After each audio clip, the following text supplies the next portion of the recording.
ఓటర్ల జాబితా ప్రక్షాళన పూర్తిగా ఎలక్షన్ కమిషన్ చేపడుతున్న రాజ్యాంగబద్ధమైన ప్రక్రియ అన్నారు బీజేపీ స్టేట్ చీఫ్ రామచంద్రరావు. ఓటర్ల జాబితా సవరణకు కేంద్ర ప్రభుత్వానికి బీజేపీకి ఎలాంటి సంబంధం లేదన్నారు. దేశవ్యాప్తంగా 57 కోట్ల మంది ఓటర్ల ప్రక్షాళన పూర్తయిందన్నారు. తెలంగాణ సహా మిగిలిన 37 కోట్ల మంది ఓటర్ల జాబితా సవరణ కొనసాగుతోందని అన్నారు. ఎస్ఆర్పై కాంగ్రెస్, ఎంఐఎం, బీఆర్ఎస్ అనవసర రాజకీయ విమర్శలు మానుకోవాలన్నారు.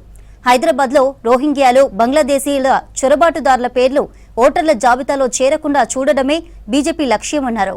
ఓటర్ల జాబితా ప్రక్షాళన ప్రక్రియకు అన్ని రాజకీయ పార్టీలు సహకరించాలని విజ్ఞప్తి చేశారు రామచంద్రరావు.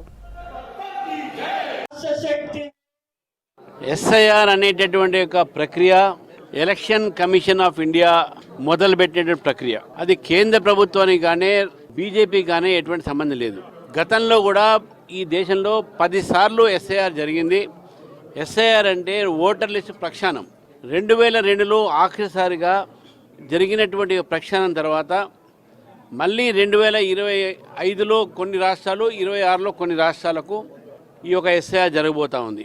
ఇప్పటి వరకు దేశంలో 57 కోట్ల ఓటర్లు వారు ప్రక్షాళనగా దాంట్లో వచ్చి కొత్త ఓటర్ లిస్టు వాళ్ళ పేర్లు వచ్చినాయి.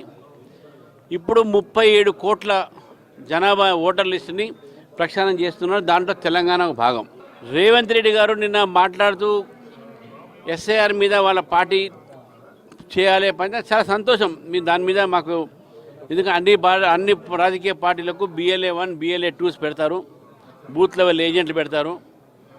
కానీ రేవంత్ రెడ్డి గారు మాట్లాడుతూ బెంగాల్లో బీజేపీ గెలిచింది ఎస్ఐఆర్ వలన, ఈ అని తప్పుడు మాటలు మాట్లాడొద్దు రేవంత్ రెడ్డి గారు. వారు కాంగ్రెస్ పార్టీ ఓడిపోతే ఓటమిని ఒప్పుకోవాలి. వాళ్ళ ఇండియా అలయన్స్ UDF మళ్ళీ ఎట్లా గెలిచింది కేరళలో కూడా ఎస్ఐఆర్ అయింది కదా.